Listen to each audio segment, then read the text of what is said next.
எல்லாம் நடக்க வேண்டும். அது சபைக்கு மக்களுக்கெல்லாம் ஆசீர்வாதமாக வேண்டும். ஆமென்.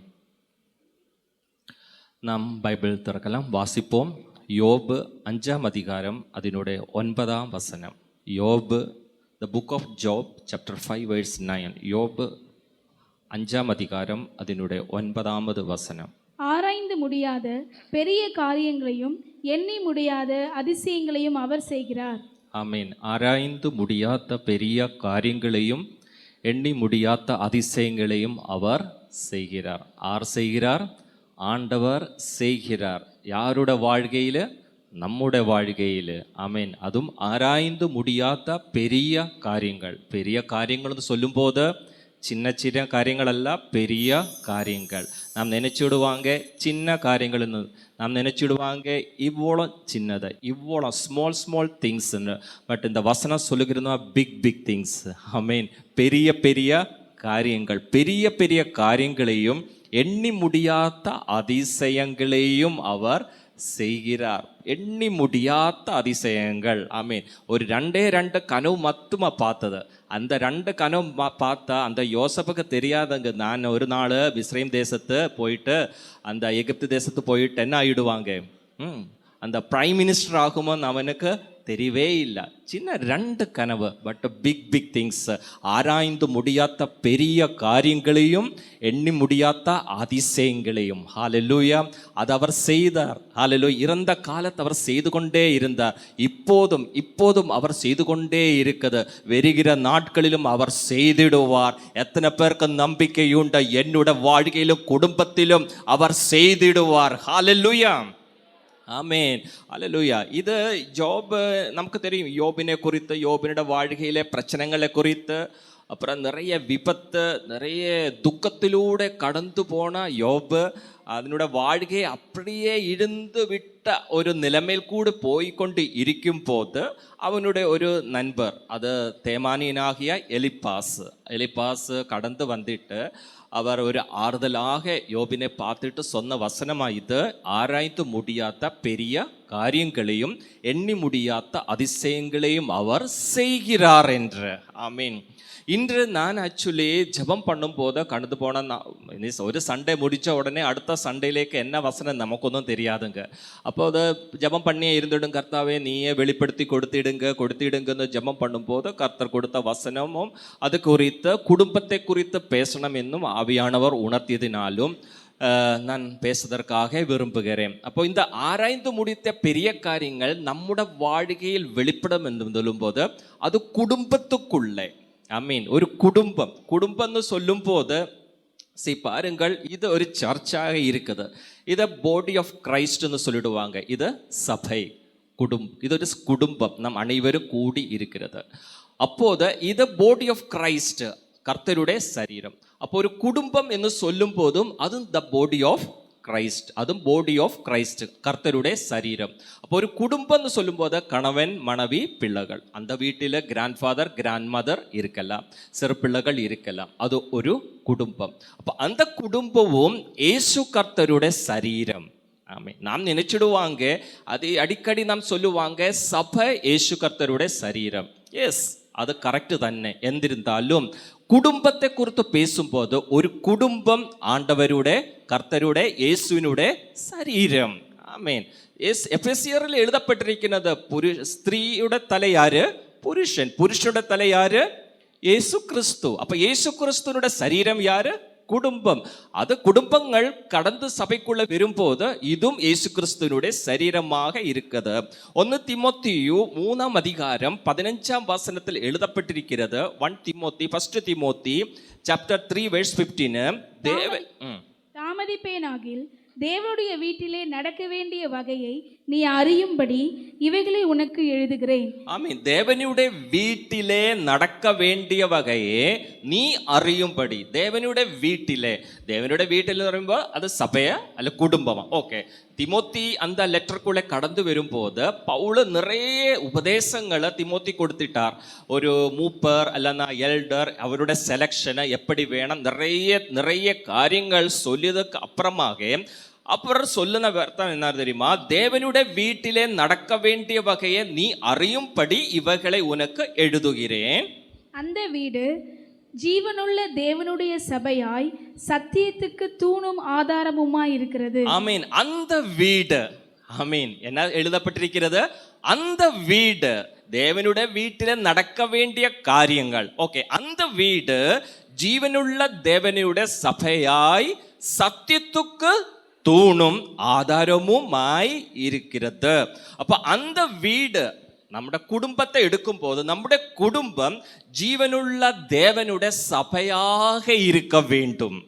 ஹல்லேலூயா. நம்முடைய குடும்பம், நாம் அனைவரும் ஒவ்வொரு குடும்பத்திற்குள்ள சேர்ந்தவர். நாம் இந்த சபை விட்டு வெளியே போகும்போது நமக்கு ஒரு வீடு இருக்குது. ஆமென். ஒரு வீடு இருக்குது. நம்ம அனைவரும் அந்த வீட்டுக்குள்ளே போயிடுவாங்க. நமக்கு வேற இடமில்லை. அது வாடகை ஆனாலும் சொந்தமானாலும் ஒரு வீடு இருக்குது. அந்த வீட்டுக்குள்ளே போகும்போது நமக்கு ஒரு ஆறுதல் கிடைச்சிடும். அங்கே போய் கொஞ்ச நேரம் படுத்து இருக்கும்போது ஒரு ஆறுதல் கிடைச்சிடும். அப்போ அந்த வீடை குறித்த ஆண்டவர் சொல்லிற வார்த்தை என்ன தெரியுமா? அந்த வீடு ஜீவனுள்ள தேவனுடைய சபை. ஹல்லேலூயா. எத்தனை பேருக்கு அது தெரியும்?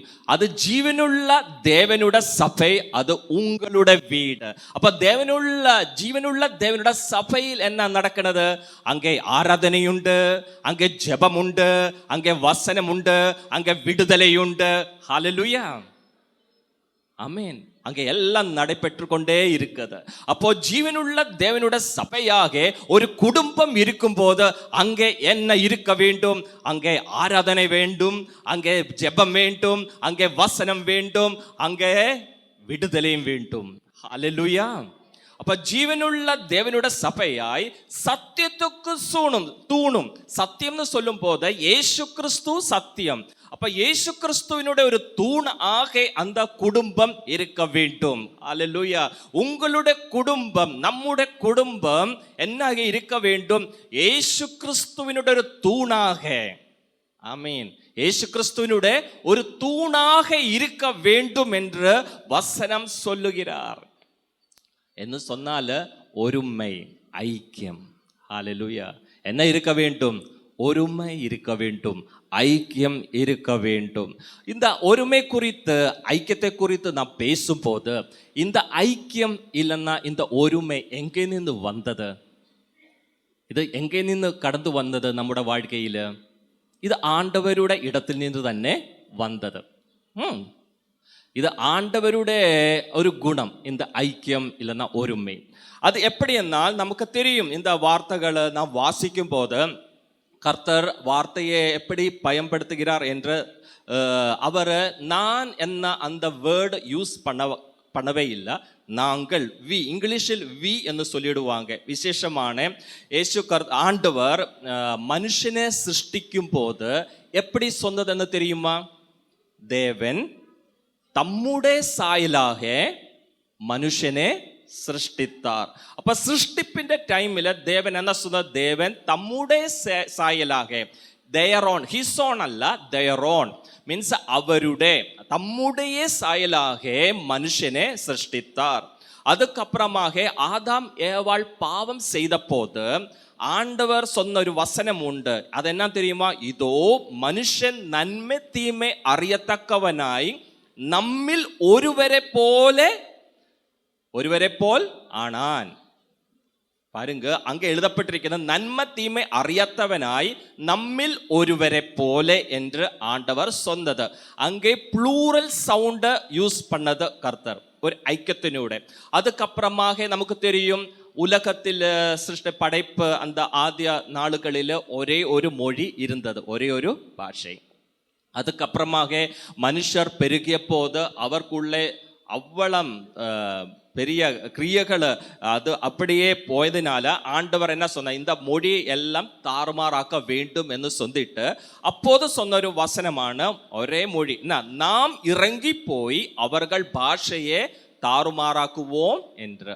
நாம் இறங்கி போய், அப்போது நாம் இல்லைனால நம்மில் ஒருவரை போல இல்லை தம்முடைய சாயலாக என்ன சப்தங்களை அந்த வேர்டு ஆண்டவர் யூஸ் பண்ணும் போது அது திருத்துவத்தை குறிக்கிறது, காண்பிக்கிறது. பிதா, குமார, பரிசுத்த ஆவி, அந்த திருத்துவத்தை குறிக்கிறது. ஆதியில் வசனம் இருந்தது, வசனம் ஆண்டவரோடு கூட இருந்தது என்ன வசனம் எழுதப்பட்டிருக்கிறது யோவான் 1 அதிகாரத்தில். அப்போ இந்த திருத்துவத்தை காண்பிக்கிறது. அந்த திருத்துவத்துக்குள்ள இருக்கிற அந்த ஒருமை, அந்த ஐக்கியம், அது அப்படியே மனிதக்குள்ளே ஆண்டவர் கொடுத்திட்டார். அந்த ஐக்கியம் நமக்கிட்ட கொடுத்திட்டார், நம்முடைய குடும்பத்துக்குள்ளே கொடுத்திட்டார், நம்முடைய சமூகத்துக்குள்ளே ஆண்டவர் கொடுத்திட்டார். அல்லேலூயா. பாருங்க, சிருஷ்டிப்பில் ஆண்டவர் அந்த ஐக்கியத்தை யூஸ் பண்ணிட்டாங்க. சிருஷ்டிப்புக்குள்ள நாம் கடந்து போயிட்டு நம்முடைய சாயலாக மனுஷனே சிருஷ்டிப்போம். அப்போ அந்த ஐக்கியம் குடும்பத்திற்கு கொடுக்கும் போது, அல்லேலூயா, நீங்க ஒரு குடும்பமாய் இருக்கும் போது, சில வேலைகள் பண்ணும் போது, சில வருமானத்திற்காக சிலது பண்ணும் போது, ஒரு சிருஷ்டிப்பு, அந்த சிருஷ்டிப்புக்குள்ள ஒரு ஐக்கியம் நம்மில் கூட வெளிப்பட வேண்டும், நம்முடைய குடும்பத்துக்குள்ள வெளிப்பட வேண்டும். நாம் ஒரு ஜாப் பண்ணும் போது அந்த குடும்பத்தினுடைய ஐக்கியத்தோட இருந்துள்ள சப்போர்ட் இருந்துச்சு, அங்க பெரிய ஒரு ஆசீர்வாதம். ஆமென். அந்த சிருஷ்டிப்பு, நாம் செய்கிற வேலையில் ஒரு ஐக்கியம் வெளிப்படும் போது, குடும்பம் மூலமாக ஐக்கியம் வெளிப்படும் போது, அங்கே ஒரு பலன் நமக்கு கிடைச்சிடும். அதுக்கப்புறமாக பாருங்க, இந்த பாவத்தினுடைய அந்த நிலைமைக்குள்ளே கடந்து வரும்போது, ஆதாம் ஏவாள் பாவம் செய்துட்டார்.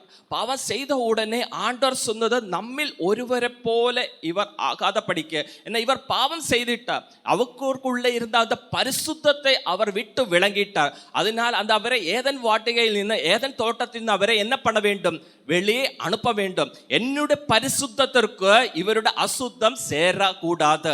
அதனால ஆண்டவர் ஐக்கியத்தோட நின்று என்ன பண்ண தெரியுமா, அவரை வெளியே விட்டுட்டார். நம்முடைய குடும்பத்துக்குள்ளே அந்த ஐக்கியம் வெளிப்படும் போது, அசுத்தமானத குடும்பத்துக்குள்ள பிரவேசிக்க கூடாதுங்க. அசுத்தமானத குடும்பத்துக்குள்ள வருவதற்கு முன்னாடியாக நம் குடும்பம் ஐக்கியத்தோட நின்று அந்த அசுத்தத்தை நாம் வெளியே போட வேண்டும். ஆமென். வெளியே அனுப்ப வேண்டும். அசுத்தமானது நம்முடைய குடும்பத்தில் பிரவேசிக்க கூடாதுங்க. அசுத்தமானது மக்களில் கூட குடும்பத்துக்குள்ள பிரவேசிக்க கூடாது. ஆமென். நம் ஐக்கியத்தோட நின்று அதுக்கு விரோதமாக போராட வேண்டும். அந்த மொழியை சிதறிக்கிறதற்காக, தாறுமாறக்கிறதற்காக அந்த ஆண்டவருடைய பிரசனம் இறங்கியது போல, அல்லேலூயா, நம்முடைய குடும்பத்துக்கு விரோதமாக பிசாசினுடைய கிரியைகள் கடந்து வரும்போது, அந்த கிரியைகளை தாறுமாறாக்குவதற்காக நாம் குடும்பமாக ஐக்கியத்தோட நிலைநிற்க வேண்டும். ஆமென். அப்பா, ஃபாதர், மதர், சில்ட்ரன், நீங்க ஐக்கியத்தோட நிற்க வேண்டும். உங்களுடைய குடும்பத்தை அழிக்கிறதற்காக, உங்களுடைய குடும்பத்துக்குள்ள சமாதானத்தை சிதறிப்பதற்காக, உங்களுடைய குடும்பத்தில் இருக்கிற ஐக்கியத்தை எடுத்து வெளியே போடுவதற்காக பிசாசு விரும்பப்படும் போது, குடும்பமே நீங்க ஐக்கியத்தோட நிற்க வேண்டும். நீங்க ஐக்கியத்தோட போராடும் போது அந்த பிசாசினுடைய கிரியைகள் அழியப்படும். ஹல்லேலூயா. எத்தனை பேருக்கு இந்த சத்தியத்தை தெரியும்? யோவான் 17 அதிகாரத்தில் இயேசு கர்த்தர் ஜெபம் பண்ணும்போது சொன்ன ஒரு வசனம் உண்டு. நீர் என்னிலேயும் நான் உம்மிலேயும் இருக்கிறது போல அவர்கள் எல்லாரும் நம்மில் ஒன்றாயிருக்கவும்.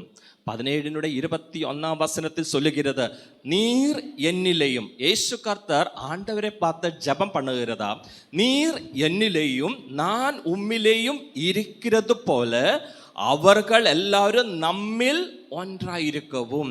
அனைவரும் நம்மில் ஒன்றாயிருக்கவும். அதுக்கப்புறமாக அவர் சொன்னது 22, நாம் ஒன்றாயிருக்கிறது போல அவர்களும் ஒன்றாயிருக்கவும். ஆமென். நாம் ஒன்றாய் இருக்கிறது போல அவர்களும் ஒன்றாய் இருக்கணும். அப்ப 2 டிரெக்ஷன்ஸ் அதில் கொடுத்திருக்கிறது.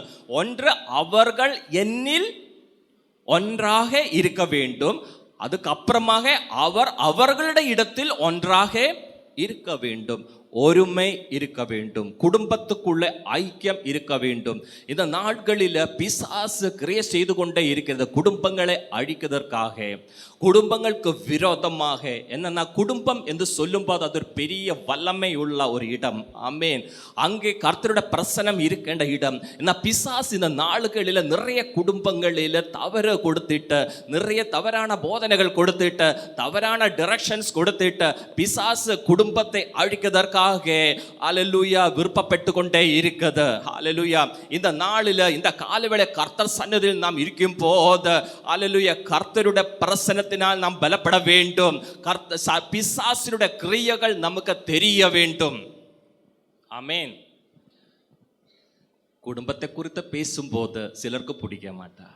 പക്ഷെ ஆண்டவர் இந்த காலவேளை பேசுகிற வசனம் உங்களுக்காக என்று நினைத்து கொண்டு அதுக்குள்ள வெளிப்படுகிற தீர்க்க தரிசனங்களை நீங்க பெற்றுக்கொள்ள வேண்டும் என்று நான் தாழ்மையோட சொல்லுகிறேன். அப்போ குடும்பத்துக்கு ஆசீர்வாதம் என்னால் குடும்பத்துக்கு முதலாவது நாம் என்ன பண்ண வேண்டும்? குடும்பத்தை ஆண்டவரின் கையில் ஒப்படைத்து அவருடைய தலைமைத்துவத்திற்காக நாம் என்ன பண்ண வேண்டும்? ஒப்பு கொடுக்க வேண்டும். கர்த்தர் நம்முடைய குடும்பத்தில் ஒரே ஒரு அத்தாரிட்டி, ஒரே ஒரு லீடர்ஷிப், அது இயேசு கிறிஸ்து ஆயிருக்க வேண்டும். Submit the family in God's hand. எத்தனை பேர் குடும்பத்தை கர்த்தர் கரங்கள் ஒப்பு கொடுத்து ஜெபம் பண்ணியே இருக்கிறது? தீய ஆவிகள், தீய திட்டங்கள் குடும்பத்திற்கு எதிராக அவ்வோளம் அது கிரியை செய்து கொண்டே இருக்குது. உங்களுக்கு தெரியுமா? கொலோசியர் 1:18 எழுதப்பட்டிருக்கிறது. கொலோசியர் 1:18 அவரே சபையாகிய சரீரத்துக்கு தலையானவர். அவரே சபையாகிய சரீரத்துக்கு தலையானவர். குடும்பத்திற்கு தலையானவர் யாரு? யாரு குடும்பத்திற்கு தலையானவர் யாரு? சொல்லுங்க, இயேசு கிறிஸ்து. அப்ப உங்களுடைய குடும்பத்திற்கு தலையாக, ஹெட்டாக இருக்கிறவர் யாரு? இயேசு கிறிஸ்து. 19ஆம் வசனம், சகல பரிபூரணமும் அவருக்குள்ளே வாசமாயிருக்கவும். சகல பரிபூரணமும் அவருக்குள்ளே வாசமாயிருக்கிறோம். இப்ப இயேசு கிறிஸ்துக்குள்ளே சகல பரிபூர்ணம் இருக்குது. 2:10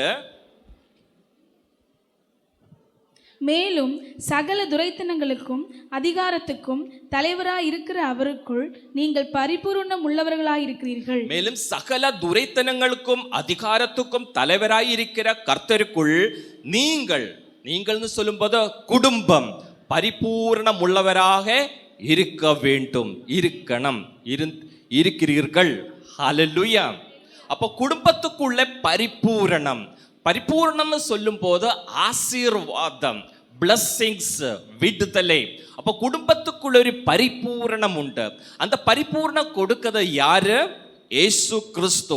எதுக்காக? இயேசு கிறிஸ்துக்குள்ளே அந்த பரிபூர்ணம் இருக்கிறதினாலும், குடும்பத்தினுடைய தலையாக இயேசு கிறிஸ்து இருக்கிறதினாலும் அந்த பரிபூர்ண குடும்பத்துக்குள்ள இறங்கி வந்துடுவாங்க.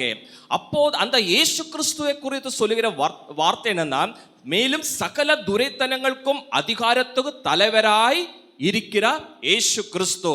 அப்ப இயேசு கிறிஸ்து யாருக்கு மேலே இருக்குது? சகல விதமான துரைத்தனங்களுக்கும் அதிகாரங்களுக்கும், சகல விதமான தீய ஆவிகளுக்கும் மேலேயும், சகல விதமான பிசாசின் கிரியைகளுக்கும் மேலேயும், சகல விதமான பிசாசு தீய ஆவிகளுக்கு மேலேயும் இயேசு கிறிஸ்துவோட அதிகாரம் இருக்குது. அந்த இயேசு கிறிஸ்து குடும்பத்துக்குள்ள இறங்கி வரும்போது அது ஒரு பெரிய அதிகாரமாக அந்த குடும்பத்துக்குள்ள இயேசு கிறிஸ்து இறங்கி வந்துடுவாங்க. அந்த இயேசு கிறிஸ்து குடும்பத்துக்குள்ளே கடந்து வரும்போது அங்கே இருக்கிறது என்ன தெரியுமா? பரிபூரணம். ஹல்லேலூயா.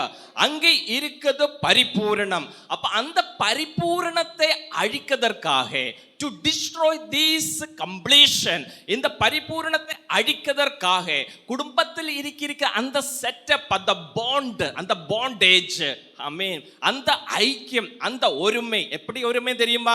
வைஃப், ஹஸ்பண்ட், சில்ட்ரன், அந்த ஐக்கியமும் ஆண்டவரோடு சேர்ந்து இருக்கிற அந்த ஐக்கியத்தை அழிக்க வேண்டும் என்ற பிசாசு என்ன திட்டம் போட்டிக்கொண்டே இருக்கிறது. அந்த திட்டம் போட்டிக்கொண்டு பிசாசுக்கு தெரியும், அந்த பாண்டேஜ் உடைக்கும் போது அதுக்குள்ளே நுழைந்துட்டு அதுக்குள்ளே இருக்கிற சில நன்மைகளை அது எனக்கு திருட முடியும். ஹல்லேலூயா. നമ്മുടെ കയ്യിൽ നിന്ന് ഒരു 1000 രൂപ யாராவது திருடியாச்சால், இல்லைன்னா ஒரு மொபைல் திருடியாச்சா, நமக்கு எவ்வளோ கவலையா இருக்குது இல்லைம்மா? எவ்வளோ கவலை இருக்குது, கஷ்டமா நமக்கு. ஒரு 1000 ரூபா, ஐயோ 1000 ரூபா தானே, பட் 1000 ரூபா திருடும் போது செம்ம துக்கம் வந்துடு. 1000 போயாச்சே என்று சொல்லி நாம கண்ணீர் போட்டிடுவாங்க. பட் இங்க இடத்துல நம்ம குடும்பத்தில் இருக்கிற சமாதானம், குடும்பத்தில் இருக்கிற சந்தோஷம், குடும்பத்தில் இருக்கிற சில நன்மைகளை திருடுவதற்காக பிசாசு நுழைந்து அந்த குடும்பத்துக்குள்ளே பிரவேசித்திடுவார். எப்படி? சில பாண்டேஜ் உண்டு, சில ஒருமை உண்டு, சில ஐக்கியம் உண்டு, அது அப்படியே கட்டு பண்ணிடுவார். ஆமென். அதை கட்டு பண்ணிட்டு நுழைந்து அந்த சமாதானத்தை அவர் திருடிடும். அல்லேலூயா. இத பிசாசு திட்டம் போட்டிக்கொண்டே இருக்கிறது. முதலாவது குடும்பம் யாரு? முதலாவது குடும்பம், இந்த உலகத்தில் பிறந்த முதலாவது குடும்பம் யாரு? ஆதாமோ ஏவாள். ஆதாம் ஓர் ஏவாளை குறித்து உங்களுக்கு தெரியும். 1:18 எழுதப்பட்டிருக்கிற ஆண்டவர் அவரை படைத்ததுக்கு அப்புறம் அவருக்கு என்ன கொடுத்தது? அதிகாரம் கொடுத்தது, சந்தோஷம் கொடுத்தது, சாப்பாடு கொடுத்தது. நீங்க என்ன பண்ண வேண்டாம்? பலுகி பெருகி பூமியை நிரப்பி அதினே கீழ்ப்படுத்தி என்ன பண்ண வேண்டும்? மிருகங்களை பறவைகள் எல்லாம் இருக்குது, கீழ்ப்படுத்துங்கள், கீழ்ப்படுத்தி அல்லேலூயா சகலத்துக்கும் மேலே ஒரு அதிகாரம் அந்த குடும்பத்துக்குள்ளே கொடுத்தது. ஆமென். ஆதாமுக்கு அது ஹேண்ட் ஓவர் பண்ணியாச்சு. இது ஒரு பெரிய ஆசீர்வாதம். குடும்பம், முதலாவது குடும்பம். அப்போதும் ஒரு வார்னிங் கொடுத்தது, எல்லா விருட்சங்களின் கனிகளையும் புசிக்கலாம். ஜீவ விருட்சம் இருக்குது. வேற என்ன விருட்சம்? பசங்கள் சொல்லிடுங்க. ஜீவ விருட்சம், அப்புறம் நன்மை தீமை தெரியணும் அல்லே. ஆமென். அந்த அறியத்தக்க விருட்சம், அதனுடைய அந்த ஃப்ரூட் மற்றும் நீங்க சாப்பிடாதுங்க. இன்றைக்கும் ஆண்டவரோட வசனம் சொல்லிக்கொண்டே இருக்குதுன்னு தெரியுமா?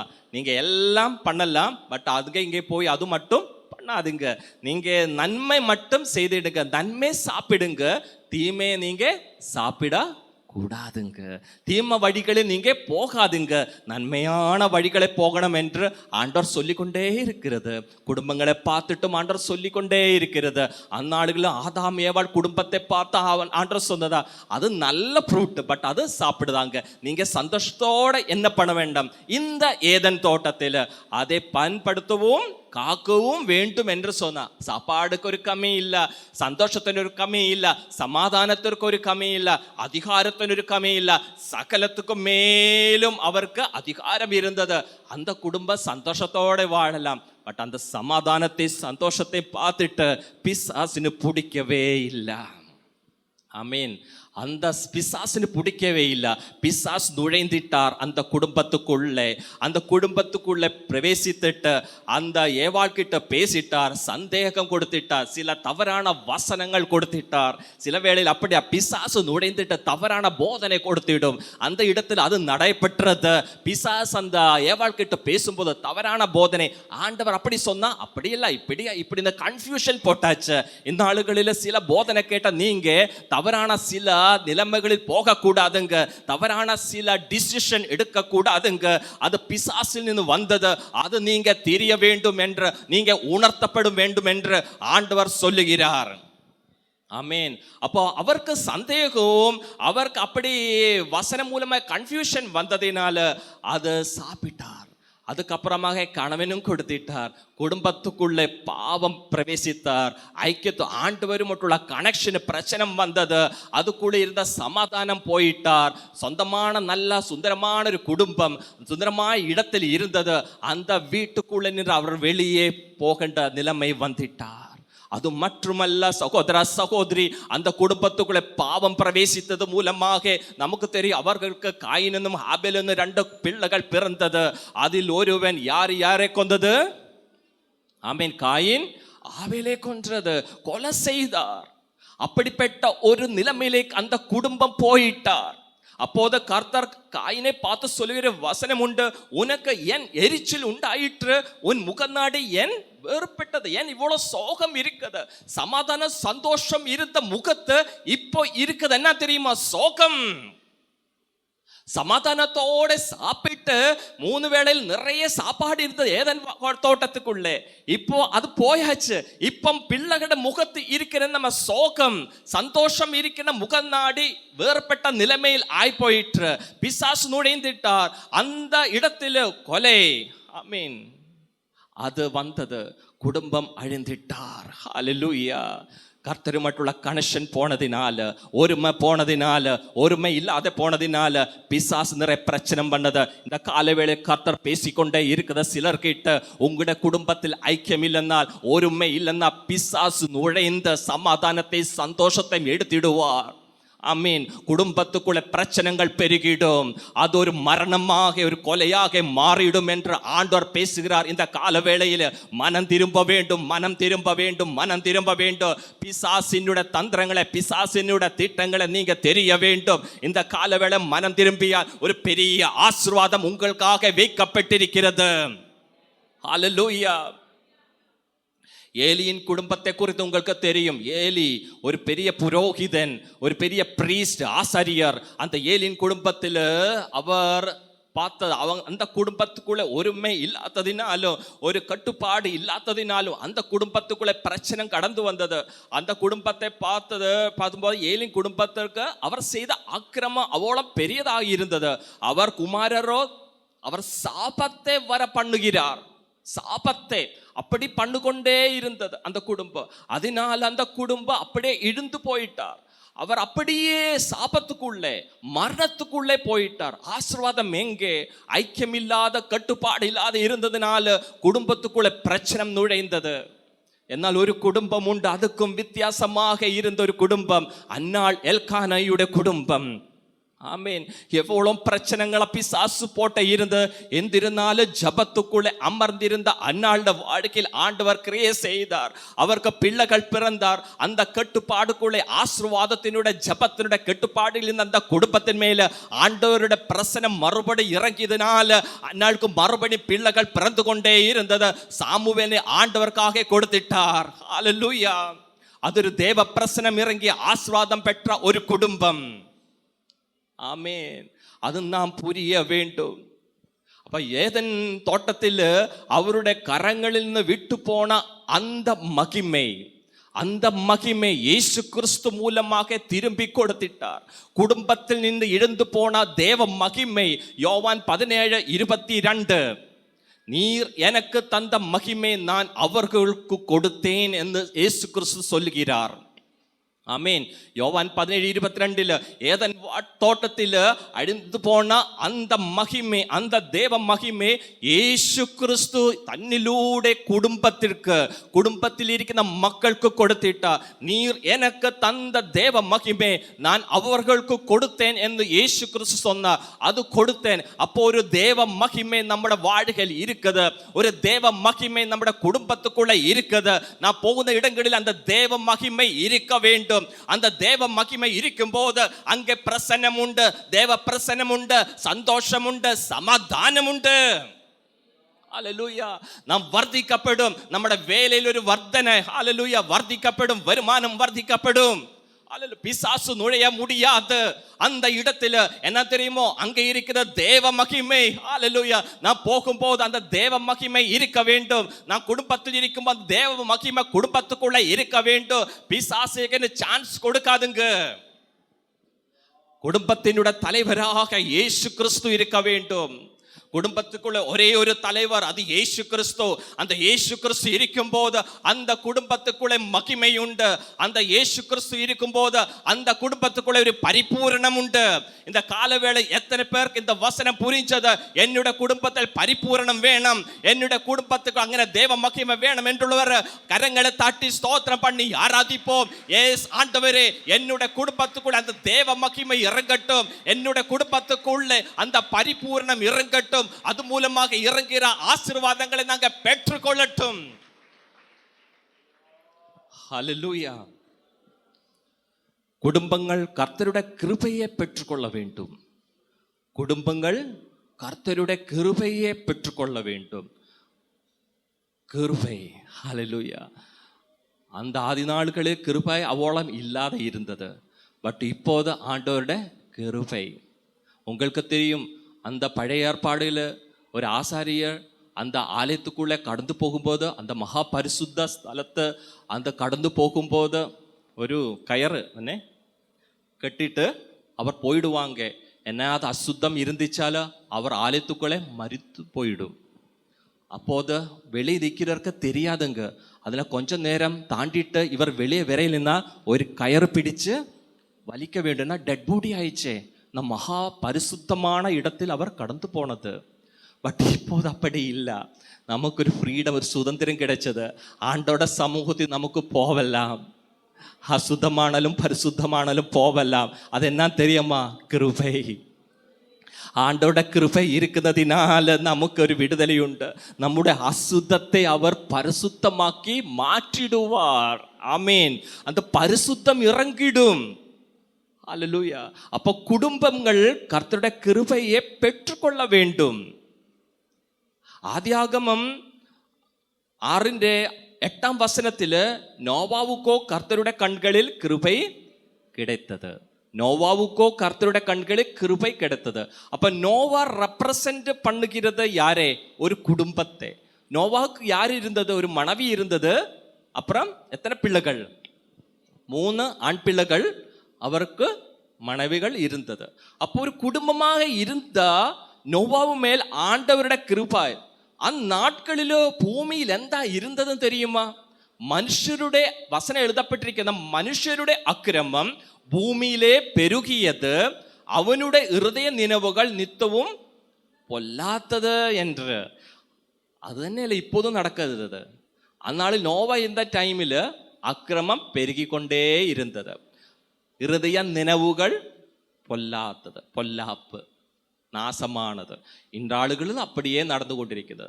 என்னோட பிள்ளைகளை ஸ்கூலில் கொண்டு போகுவதற்காக நான் பைக்கே போகும்போது பார்க்கலாம், சில பாய்ஸ் ஸ்கூலில் போன வழியே அந்த ரோட் பகுதி நின்று சிகரெட்டு அப்படியே எடுத்துக்கொண்டே இருக்கிறது. பாருங்க எவ்வளோ கஷ்டம். அந்த சிகரெட்டு புகைத்து கொண்டு இருக்கிற நிலைமைகள், பசங்கள், ஸ்கூல் பசங்கள், அது பார்க்கும்போது கஷ்டமா. நாங்கள் விசிட்டிங் போகும்போது பார்த்தது, பைக்கே போகும்போது ஒரு வாலிபர் சிகரெட்டு புகைத்துட்டு அது மேங்கோ ஜூஸ் இருந்தது குடிச்சிட்டாங்க. எதுக்கு தெரியுமா? அந்த ஸ்மெல் வர கூடாது. ஆமீன். சில இடங்களிலொക്കെ போகும்போது பாட்டில்ஸ் நிறைய ரோடில் போதை, அந்த மருந்து. ஆமீன். மதுபானம், நிறைய பிரச்சனைகள். என்ன தெரியாதுங்க. என்ன நல்ல சாப்பாடு இருக்குது, நல்ல சிக்கன் இருக்குது, நல்ல மீன் இருக்குது, அதெல்லாம் சாப்பிடலாமே. எதுக்கு இந்த சிகரெட்டு? அதில் என்ன இருக்குது? இந்த போதை மதுபானத்தில் என்ன இருக்குது? அதில் என்னது இருக்கா? ஸ்பிரிட்டு தானே. அது ஸ்பிரிட் உள்ளே போகும்போது கிட்னி, லிவர் ஃபங்க்ஷன் எல்லாம் பிரச்சனை ஆகிடும்.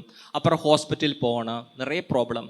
சிகரெட் எடுக்கும்போது என்ன மற்றுள்ள காமிக்கிறதுக்காக. நான் ஸ்கூலில் படிக்கிற நாளுகளில் நான் ஒரு ஆணாயிடுச்சு, 16 வயதாயிடுச்சு, 20 வயதாச்சுன்னு காண்பிக்கிறதுக்காக சிகரெட் எடுத்துடும்.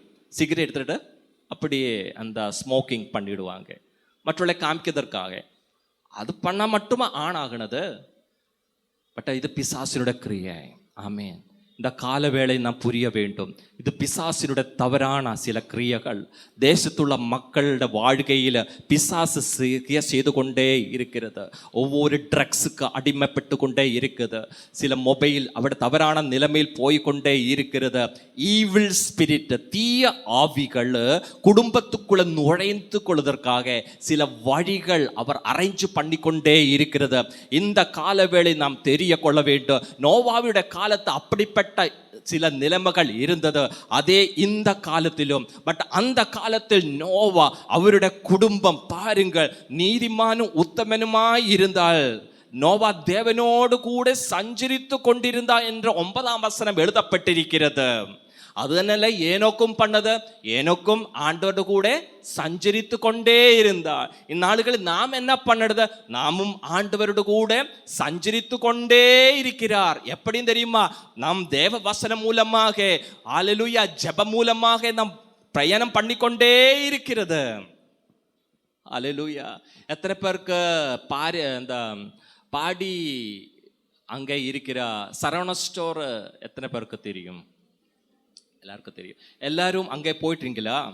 அந்த சரவண ஸ்டோரில் போகும்போது உங்களுக்கு பிள்ளைகளுக்கு முதலாவது ஆசை என்ன தெரியுமா? என்ன ஃப்ளோரில் போகணும் என்று? ஆமாம், கடைசி ஃப்ளோரில் போகணும். அந்த டாப் ஃப்ளோரில். அங்கே என்ன இருக்குது?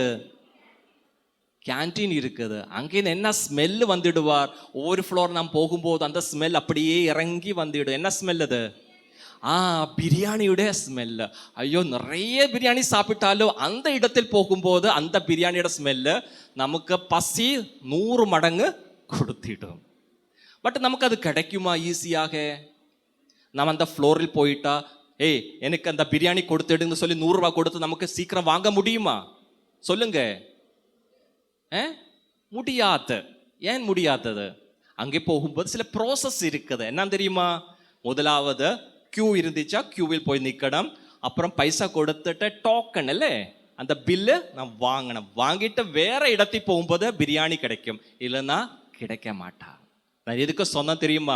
ஒரு குடும்பத்துக்குள்ள நான் கடந்து போகும்போது அங்கே ஒரு ஸ்திரீ இருக்குது. அந்த ஸ்திரீக்கு ஒரு அதிகாரம் இருக்குது. என்ன அதிகாரம் தெரியுமா? அவருடைய கரங்களில் ஒரு டோக்கன் இருக்குது. என்ன தெரியுமா? கிச்சனினுடைய அதிகாரம் புருஷனா ஸ்திரீக்கா? சொல்லுங்க. கிச்சனுடைய அதிகாரம் யாருடைய கரங்களில்? ஆமா, ஸ்திரீ சகோதரியோட கரங்களில் இருக்கிறது. அப்ப புருஷனும் பிள்ளைகளுக்கு சாப்பாடு கிடைக்கணும்னா யாரு சொல்லணும்? சாப்பாடு சமைக்கணும், கொடுக்கணும். அது ஸ்திரீ தானே. ஸ்திரீ சொன்னா மட்டும் சாப்பாடு கிடைச்சிடுவாங்க. அப்ப ஸ்திரீயோட கரங்களில் சில அதிகாரம் இருக்குது. இந்நாளுகளில் ஸ்திரீ அது பயப்படுத்த வேண்டும். குடும்ப ஜெபம். ஆமீன். குடும்ப ஜெபம் விசேஷமான ஒன்று. குடும்ப ஜெபம் இல்லாத யாரு சாப்பாடு கொடுக்காதுங்க. குடும்ப ஜெபம் முக்கியமான ஒரு ஜெபமா. அந்த குடும்ப ஜெபம் நடக்காத டின்னருக்கு யாருக்கும் பிளேட் வைக்காதுங்க. நீங்க கொடுத்துச்சா தவறு நீங்க பண்ணனது. ஆமீன். நீங்க தவறு பண்ணியாச்சுன்னா உங்களுக்கு அந்த அத்தாரிட்டி பயப்படுத்த தெரியாதுங்க.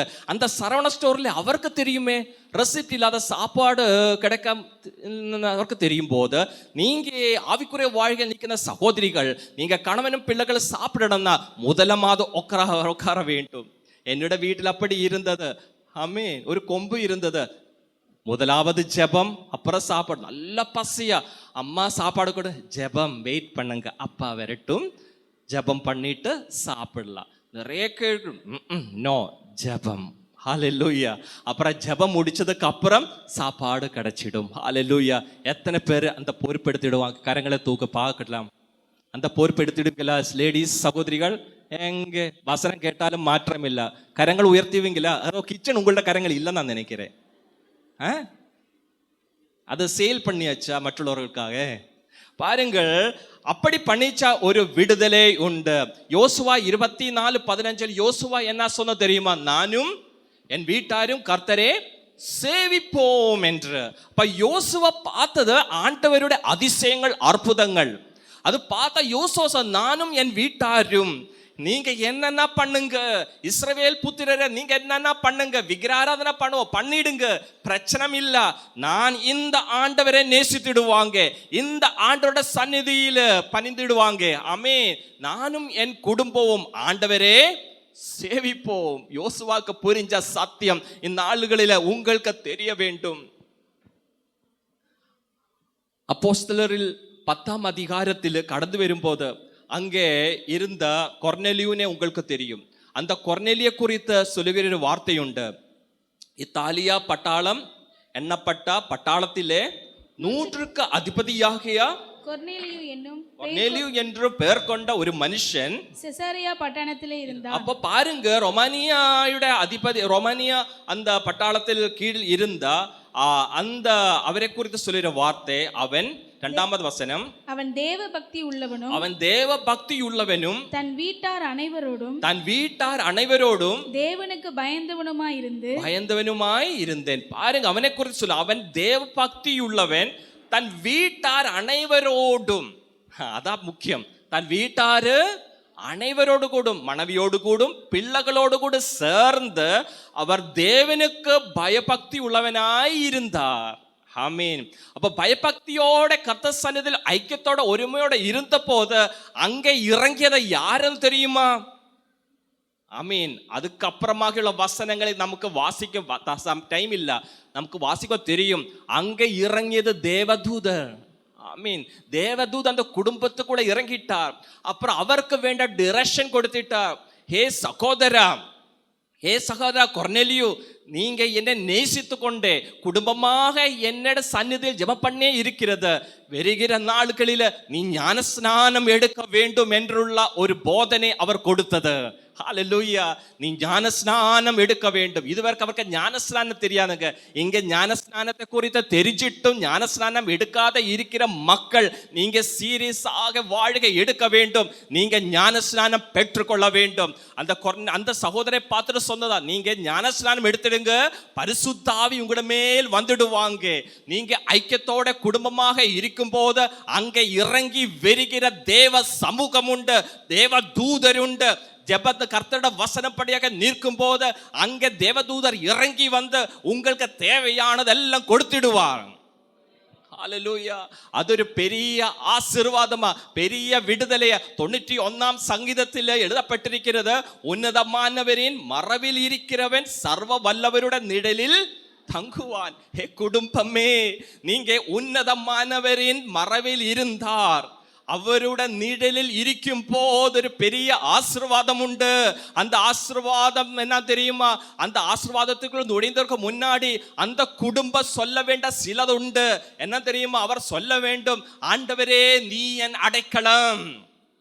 குடும்பமே, சகோதர சகோதரி, நீங்க சொல்ல வேண்டும் குடும்பமாக கர்த்தர் சந்நிதியில், ஆண்டவரே நீ என் அடைக்கலம், கர்த்தாவே நீர் எங்களுடைய கோட்டை, கர்த்தாவே நீங்க எங்களுடைய தேவன், நான் குடும்பமாக உம்மை நம்பி இருக்கிறேன்.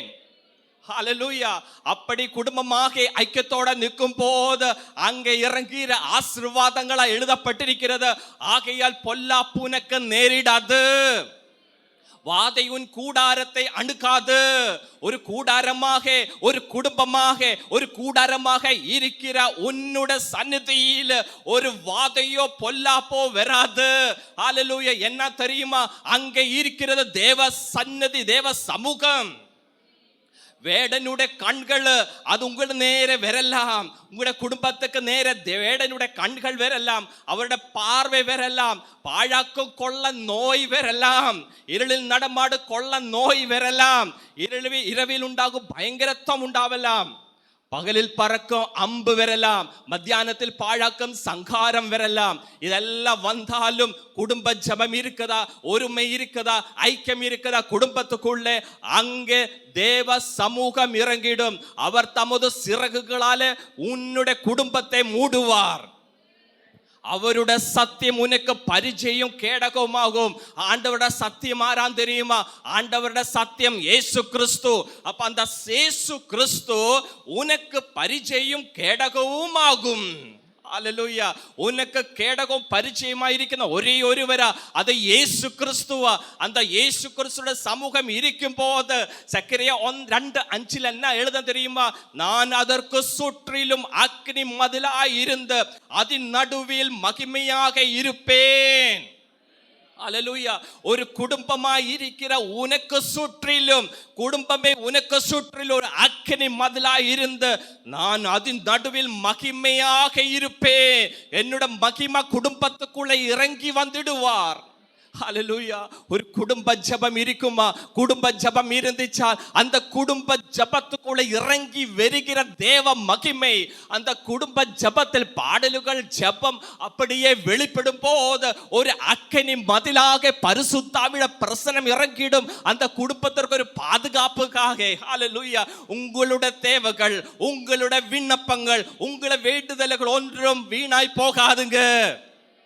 அது மேல் இறங்கிற ஒரு ஆசீர்வாதம் உண்டு. ஹalleluya. அதான் பவுல் எபேசியர்கிட்ட சொன்னது, நமக்கு போராட்டம் உண்டு, நம்முடைய இந்த குடும்பத்திற்கு விரோதமாக போராட்டம் உண்டு. அந்த போராட்டம் என்று சொல்லுന്നത് மாம்சம் ரத்தம் அல்ல, அவர்களுடைய கிரியை செய்கிற பொல்லாப்ப ஆவிகளா. ஹalleluya. அந்த பொல்லாத்த ஆவிகளா, அதிகாரங்கள். ஹalleluya. அதுக்கு மேல விஜயம் வேணுமா? ஒரு குடும்ப ஜெபத்திற்காக ஒப்பு கொடுக்க வேண்டும். ஹalleluya. குடும்ப ஜெபத்திற்காக ஒப்பு கொடுக்கும் போது உங்களுடைய குடும்பத்திற்கு விரோதமாக சில நபர்கள் எழுதினாலும் அது உங்களுடைய போராட்டம் அந்த மாம்சத்தோடும் இரத்தத்தோடும் அல்ல, அதில் மூலமாக கிரியை செய்கிற சில பொல்லாப்ப ஆவிகள், பொல்லாத்த ஆவிகள். அந்த ஆவிகளை நீங்க பந்திக்கணுமா, கடிந்து கொள்கிறனமா? குடும்ப ஜெபத்தை நீங்க உட்கார வேண்டும். நீங்க குடும்பமாக ஐக்கியத்தோட ஜெபிக்க வேண்டும். அப்போ உங்களை தேவைகள் சந்திக்கப்படும். உங்களுடைய ஆரோக்கியத்திற்கு, உங்களுடைய உங்களுடைய குடும்பத்தின நன்மைக்கு விரோதமாக, உங்களுடைய வருமானத்தின் விரோதமாக சில விஷயங்களுக்கு விடுதலை வேணும்னு கண்ணீரோட ஜெபிக்கும் போது அதுக்கு விரோதமாய் போராடி சில தீய கெட்டுகள் அழியப்படும். கர்த்தர் சந்நிதியில் ஒப்பு கொடுத்து ஜெபிக்கலாம். ஹல்லேலூயா. கண்ணுகள் மூடி கர்த்தர் சந்நிதியில் ஒப்புக்கொடு. ஒரு விடுதலைக்காக இவ்வளவு நாளுகள் சபைக்கு போயிட்டோம், ஜெபத்தில் அமர்ந்துட்டு ஒரு விடுதலை இல்ல என்று சொல்லி இருக்காதுங்க. கர்த்தர் சமூகத்தில் ஒப்பு கொடுத்திடுங்க ஒரு ஜெபத்திற்காக.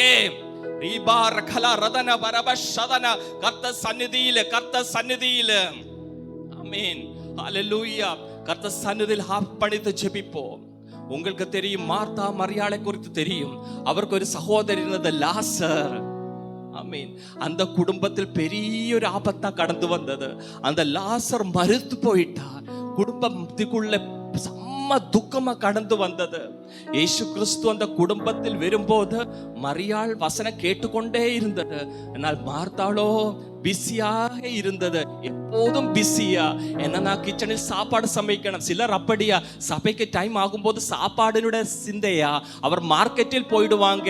அங்கே போய் சிக்கனும் வெஜிடபிளும் வாங்குவதற்கா டைம். 10 மணிக்கு சபைக்குள்ள வருவதற்கு அவருக்கு டைம் இல்ல. அவர் அப்பொழுதும் மார்க்கெட்டில் சுற்றி கொண்டே இருக்கிறது. சிக்கன் வாங்கணும், மத்தியானம் சாப்பிடணும், நைட்டு சாப்பிடணும். மார்த்தாளும் அப்படி சுற்றி கொண்டே இருந்தது. ஏ மார்த்தாளே, இந்த காலவேளை கர்த்தர் பேசுகிறார். நீ சுற்றி கொண்டிரு, மார்க்கெட்டில் அங்கே சுற்றி கொண்டிருக்கும் போது இங்க ஒரு பேழையுண்டு. அந்த பேழையுடைய அந்த போட்டினுடைய அந்த ஷிப்பினுடைய வாசல் மூடிடும். நான் அதுக்கு முன்னாடி நீ அதுக்குள்ளே பிரவேசிக்க வேண்டும் என்று ஆண்டவர் சொல்லுகிறார். ஹல்லேலூயா.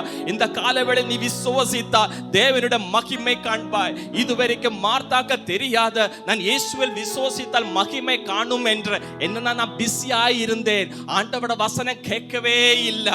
இந்த கால வேளையில் கர்த்தர் சொல்லுகிறார், கர்த்தர் சந்நிதியில் ஒப்பு கொடுத்து ஜெபம் பண்ணுங்க. குடும்பமாக ஜெபம் பண்ணுங்க.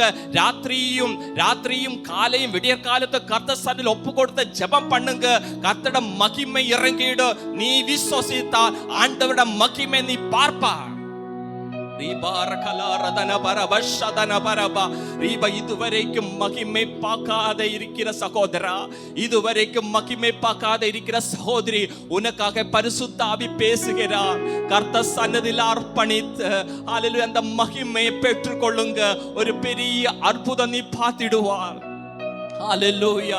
இதுவரைக்கும் சொந்த சித்தப்படி, சொந்த யோசனைப்படியாக போயே இருந்தது. பிசாசு கிரியை செய்து கொண்டே இருந்தது. குடும்பத்தை அழிப்பதற்காக கிரியைகள் செய்து கொண்டே இருந்தது. இந்த ஒரு முடிவு எடுத்திடுங்க. என்னுடைய வீட்டுக்குள் ஒரு அக்கினி மதிலாக, என்னுடைய வாயில் நின்று என்னுடைய ஜெபங்கள் உயரும் போது ஒரு அக்கினி மதிலாக, உன்னுடைய வீட்டுக்கு ஒரு அக்கினி மதிலாக கர்த்தருடைய பிரசன்னம் இறங்கிடும். கர்த்தருடைய பிரசன்னம் இறங்கிடும். ஒரு அக்கினி மதிலாக கர்த்தருடைய பிரசன்னம் இறங்கிடும். அதுக்காக ஜெபங்கள், ஸ்தோத்திரங்கள் குடும்பத்துக்குள் உயர வேண்டும். உன்னுடைய ஆவியில் உயர வேண்டும். போதும். இதுவரைக்கும் சொந்த பிசினஸ் நோக்கி பார்த்து நடந்தது போதும். இந்த காலவேளை கர்த்தர் சந்நிதியில் அர்ப்பணிப்போம். ஒரு கண்ணீரோட ஜெபத்துக்குள்ளே அமருவோம். மரணத்தினுடைய ஆவிகள், பொல்லாப்பத்திய ஆவிகள் குடும்பத்தை விட்டு விளங்கும்படியாக இயேசு நாமத்தில் கட்டளையிடுகிறேன்.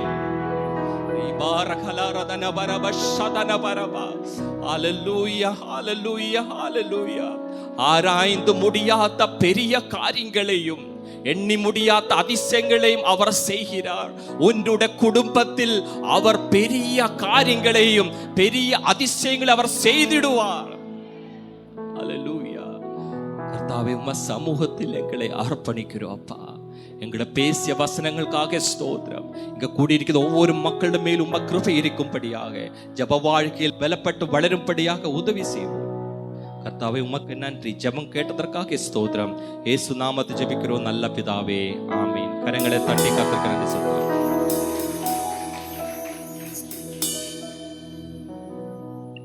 ஆமீன். நாம் அனைவரும் கர்த்தர் சமூகத்தில் இருக்கும் போது